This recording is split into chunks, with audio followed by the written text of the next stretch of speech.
అనూహ్యంగా రాజకీయాల్లోకి వచ్చి తన మాటలతో జాతీయ స్థాయిలో హాట్ టాపిక్ గా మారారు. హైదరాబాద్ ఎంపీ స్థానానికి బీజేపీ అభ్యర్థిగా పోటీ చేస్తున్న మాధవీలత సొంత కార్పొరేట్ ఆసుపత్రి, వ్యాపారాలు, సేవా కార్యక్రమాలు, హిందూయిజం గురించి, హిందూ ధర్మం గురించి ఆమె చెప్పే మాటలు, వినిపించే లాజికులు అందరినీ ఆకర్షిస్తున్నాయి.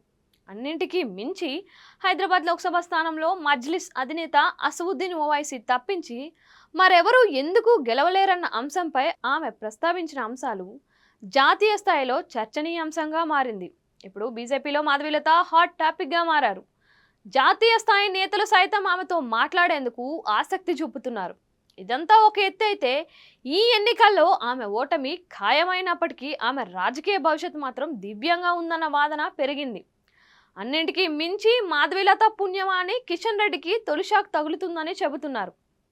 తెలంగాణలో బీజేపీ ఎదగకపోవటానికి, బలమైన నాయకుడు రాకపోవడానికి కారణం కిషన్ రెడ్డి, డాక్టర్ లక్ష్మణ్తో పాటు మరికొందరు అన్న ఆరోపణ ఉంది. బండి సంజయ్ నాయకత్వంలో తెలంగాణలో బీజేపీ ఒక స్థాయికి తీసుకొచ్చారని, కారణం ఏదైనా ఆయన్ను పక్కన పెట్టేయడంతో పార్టీ గ్రాఫ్ పడిపోయింది అనే వాదన తెలిసిందే. రానున్న రోజుల్లో తెలంగాణ బీజేపీకి మాధవీలత ఫేస్గా మారుతారని చెబుతున్నారు. వివిధ అంశాల మీద ఆమెకు పట్టు ఉందని, హిందీ, ఇంగ్లీష్, తెలుగు ఇలా అది ఇది కాదన్నట్లుగా పలు భాషల మీద ఉన్న ప్రావీణ్యం ఆమెకు కలిసి వస్తుంది అంటున్నారు.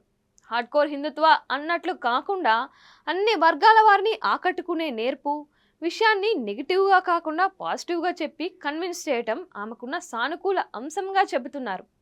సార్వత్రిక ఎన్నికల్లో మాధవీలత ఓటమి ఖాయమని, ఆమె గెలిస్తే మాత్రం అద్భుతమని చెబుతున్నారు. ఆమె పుణ్యమా అని హైదరాబాద్ పాత బస్తీలో మజ్లిస్ ఎంబీటీల మధ్య శత్రుత్వం కరిగిపోవటమే కాదు, ఓవైసీ గెలుపు కోసం ఎంబీటీ పోటీ నుంచి తప్పుకోవడం మాధవీలత నైతిక విజయంగా అభివర్ణిస్తున్నారు.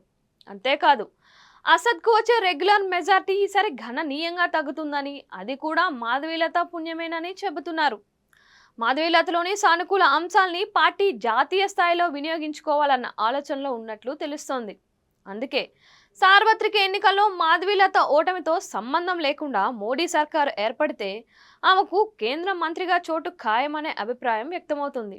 ఈ వాదన విన్న చిన్న చితిక స్థాయిలో కూడా పార్టీకి చెందిన జాతీయ స్థాయి నేతల మాటల్లో రావడం ఆసక్తికరమని చెప్పాలి. ఒకవేళ అదే జరిగితే కిషన్ రెడ్డికి ఎన్డీఏ సర్కార్లో చోటు దక్కదు అంటున్నారు. కిషన్ రెడ్డికి మాధవీలత షాక్ ఇస్తున్నట్లుగా చెప్పక తప్పదు. మరేం జరుగుతుందో చూడాలి.